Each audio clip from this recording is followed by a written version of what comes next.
Hey guys, welcome back to Mountain View Homestead. Today we are going to be making ginger beer with a ginger beer plant. There are two different types of ways you can make ginger beer, and one's with the ginger beer plant and another is with ginger beer bug. The ginger beer plant is very similar to kefir, and it looks a lot like kefir. It has a little bit more health benefits. And then you've got the ginger beer bug, which uses yeast, sugar, kind of reminds me of a sourdough starter, but with ginger beer. Okay, so for this recipe, you are gonna need ginger root, a half a teaspoon of molasses, unsulfured, a tablespoon of sugar, 12 to 16 ounces of water, and then your ginger beer plant. What we're gonna do is we're gonna get our 12 to 16 ounces of water boiling in a pot, and move this over. So once this starts boiling, we are going to go ahead and add our sugar, molasses, and ginger. I'm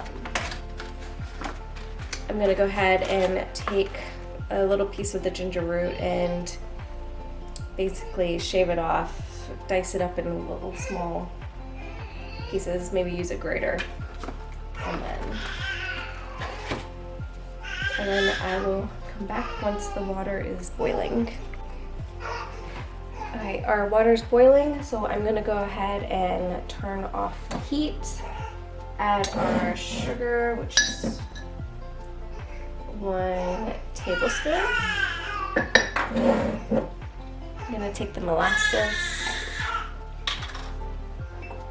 add half a teaspoon.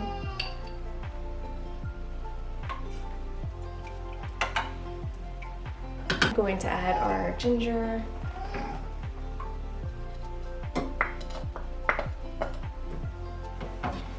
And then give that a stir, let the sugar dissolve.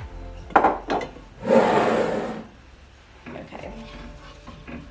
So this needs to, I guess, cool down until it's room temperature. And once it's room temperature, we are going to add a little bit of ginger beer from our previous batch, and then we are also going to add our ginger beer plant.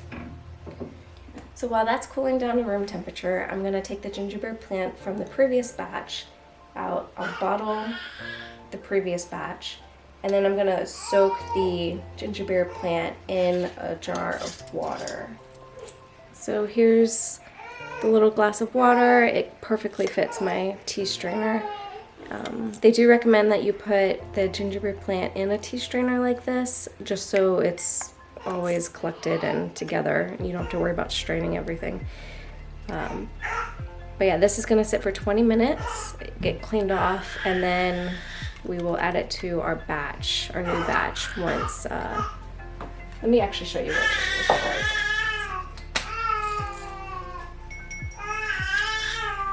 This is what the ginger beer plant looks like. Very similar to kefir, if you've ever made kefir, did research on it.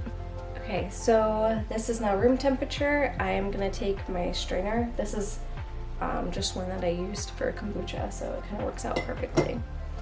I'm gonna go ahead and strain this.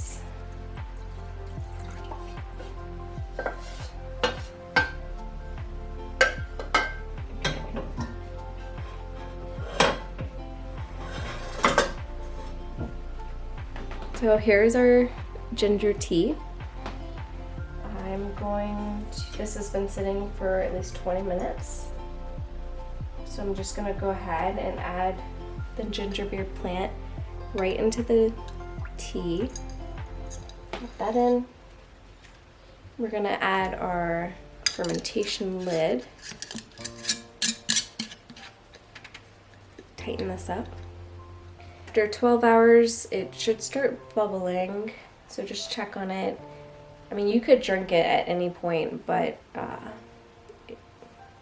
technically like a ginger tea if you drink it before 72 hours, I believe, but we're gonna wait the full amount and then we're gonna start a second fermentation. So the previous batch I bottled in one of these.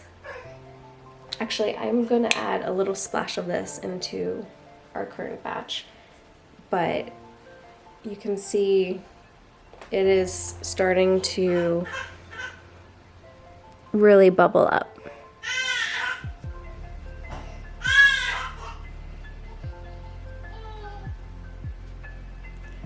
So we do have bubbles, which is really exciting. The longer you keep it in the bottle, the more carbonation you're gonna get. So make sure you're leaving a lot of headspace and maybe like an inch or two in this. And then also I would burp it at least once a day just to prevent it from exploding. It's very similar to kombucha where it can explode. And I've had kombucha explode. It was store-bought kombucha. I didn't realize it was explosive, so that is a lesson learned. A few things to know is you can dehydrate and freeze your ginger beer plant, but it would probably deteriorate a little bit and not work as well. So I'm just gonna keep doing a continuous brew with mine and try and grow my plant so I can make a larger batch at a time. You could do second fermentation, which with my first small batch that I tried, I'm not going to add any flavor to it. I'm just going to do straight ginger beer and see how I like it and just try and get enough carbonation. Let's see, and if you don't have one of these lids, you could just use a cheesecloth. It should be fine. I just got this lid off Amazon from a fermentation kit. So since I have it, I might as well use it. I think that is all. It's a really easy starter recipe. You can change the recipe to make it however you'd like it. They do recommend that you do like equal parts sugar, ginger beer plant. So if you have more of a plant, you could do, if you want 2 tablespoons of plant, 2 tablespoons of sugar, 2 tablespoons of ginger. And just have it double this recipe, but this is a really good starter recipe to get going with it.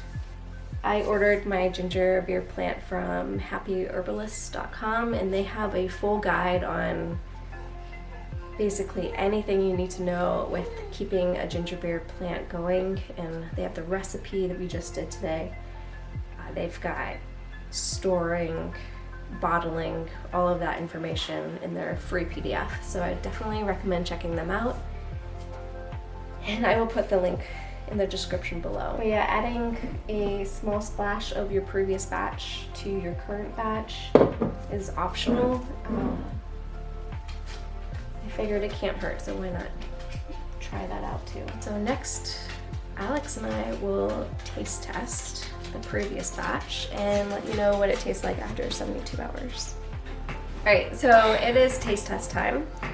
And before we begin, Alex, do you typically like ginger beer? Yeah, I normally mix it with stuff, but yes. Okay, so you're a fan of the ginger. Yes. Excuse you. I also like ginger and ginger beer. Excuse you. Excuse you.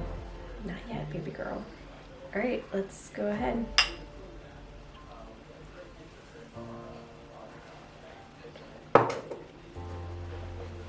That's spicy. It is spicy. I prefer if it was carbonated. Well, you like the bubbles. Yes, so it's a little flat, but second fermentation will take care of that and add more carbonation. But yeah, I think this is good. This is good enough where I think I'm going to continue trying to make at least I drink it. Enough for both of us to have once a week. I just need to keep making it so my ginger beer plant grows, and then I can make larger batches at a time. But yeah, so that is it for today's video. And we'll see you in the next one. See you guys. See ya. You say bye-bye.